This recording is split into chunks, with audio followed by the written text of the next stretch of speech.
Hello guys, ഇത് നിങ്ങളുടെ Steffi Y. ഇന്ന് നമ്മൾ സ്റ്റാർട്ട് ചെയ്യാൻ പോകുന്നു ഒരു കുക്കിംഗ് ജേർണിയുമായിട്ടാണ്. കുക്കിംഗ് ജേർണി എന്ന് പറഞ്ഞാൽ എനിക്കതാണ് ഏറ്റവും ഇഷ്ടമുള്ള ഹോബി ആൻഡ് ഞാൻ അത് വെച്ച് തന്നെ തുടക്കിടാന്ന് വിചാരിച്ചു. സോ എൻ്റെ കുക്കിംഗ് ജേർണി എല്ലാവരും ഒന്ന് എൻജോയ് ചെയ്തിട്ട് സബ്സ്ക്രൈബ് ചെയ്യുക, ഹിറ്റ് ദി ബെൽ ഐക്കൺ. അങ്ങനെ ഞാൻ പറഞ്ഞ് കുളവാക്കുന്നില്ല. ഇഷ്ടപ്പെട്ടു പ്ലീസ് ഒരു ലൈക്ക്, ഒരു കമൻറ്റ്, അത്രയ്ക്ക് എൻ്റെ പ്രതീക്ഷകളുള്ളൂ. Please girls. ഇതൊരു നോർത്ത് ഇന്ത്യൻ ഫുഡാണ്, മേഥി പരാഠ. മേഥി പരാഠ എന്ന് പറഞ്ഞാൽ ഉലുവയുടെ ഇല. ഈ ഇല കാണുമ്പോൾ നിങ്ങൾ പറയരുത് ഇതെന്താ മഞ്ഞെന്ന് പറഞ്ഞാൽ ഇത് 2 ദിവസമായി. അതാണ് ഈ മഞ്ഞക്കിളിയുടെ മൂളിപ്പാട്ടുണ്ട്, അങ്ങനെ ആയിപ്പോയത്. So it is very easy to cook. Compliment അല്ല, സോറി ഗൈസ്, കോംപ്ലിക്കേറ്റഡ് ആക്കിയിട്ട് ഇത് നിങ്ങൾ എന്താക്കരുത്.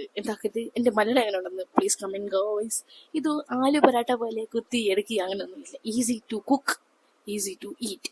സോ ഇതിന് കറി വേണ്ട, ഒന്നും വേണ്ട. രാവിലെ എളുപ്പം കുഴച്ചിട്ട് പിള്ളേർക്കും ഭർത്താവിനും എല്ലാവർക്കും ഉണ്ടാക്കിയിട്ട് കൊടുക്കുക. പിന്നെ ഇരുന്ന് യൂട്യൂബ് കാണുക, പണി ചെയ്യുക, എന്ത് വേണമെങ്കിലും ചെയ്യാം. ഓക്കെ, പിന്നെ ഇപ്പം ഞാൻ യൂട്യൂബ് കണ്ടിട്ടുണ്ട്, അതിനിട്ട് കമൻറ്റ് ഇടരുത് പ്ലീസ് ഗേൾസ്. ഓക്കെ, കടുകിടുക, 2 സ്പൂൺ എണ്ണ, പിന്നെ കടുക്, പിന്നെ അത് കഴിഞ്ഞിട്ട് ഗ്രീൻ ചില്ലി. എരിവ് പറ്റൂലെങ്കിൽ ഇടരുത്. എനിക്ക് എരിവ് ഒത്തിരി ഇഷ്ടത് കാരണം ഞാനൊരു 10 ചില്ലിയെങ്കിലും ഇടും. അത് കഴിഞ്ഞിട്ട് കരിയാപ്പില, പിന്നെ ജിഞ്ചർ ഗാർലിക് പേസ്റ്റ്. അത് ഇഷ്ടമുണ്ടെങ്കിൽ ഇടുക, അല്ലെങ്കിൽ ഇച്ചിരി സോറി ഗൈസ് ഇടുക. അത് കഴിഞ്ഞിട്ട് നമ്മൾ ഒരു 4 മിനിറ്റെങ്കിലും ഇല വേവാൻ വെക്കണം. 4 മിനിറ്റ് മതി. അത് കഴിഞ്ഞിട്ട് നമുക്ക് ഇച്ചിരി കുരുമുളകും, ഇച്ചിരി റെഡ് ചില്ലി പൗഡറും, ഇച്ചിരി മഞ്ഞൾപ്പൊടി ഇച്ചിരി മതി.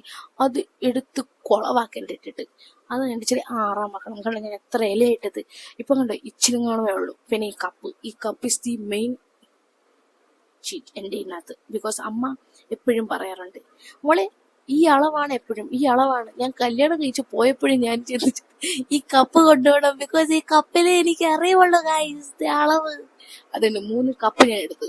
3 കപ്പ് എടുത്തിട്ട് ഒരു തവ മസ്റ്റാണ്, ഘീ അല്ലെങ്കിൽ oil as per your wish. വേണ്ടെങ്കിൽ വേണ്ട, ഓയിലെങ്കിൽ വേണ്ടെങ്കിൽ വേണ്ട. പക്ഷേ അതൊക്കെ ഇട്ടാലല്ലേ ഒരു രുചിയുള്ളൂ മനുഷ്യ.